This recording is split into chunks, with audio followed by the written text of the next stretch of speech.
Kazımcan yağsınısın. 2 kilo kartuşka tor. Çok iyi toy bola. Alangi ekan. Davay. Sinir olmasın. Yaxshilab fiziolog qiling.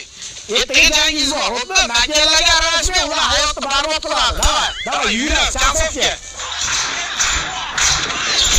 Ko'ryapsiz, Rusya Pekinga solyapti. Sizlar Pekinga solishni o'rganishingiz kerak.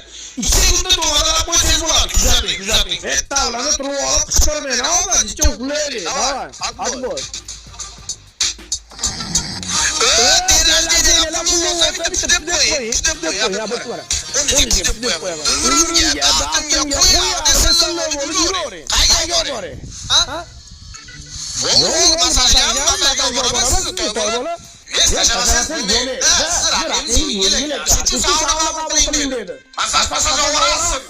Agar mana shu o'yinga yutadigan bo'lsangiz,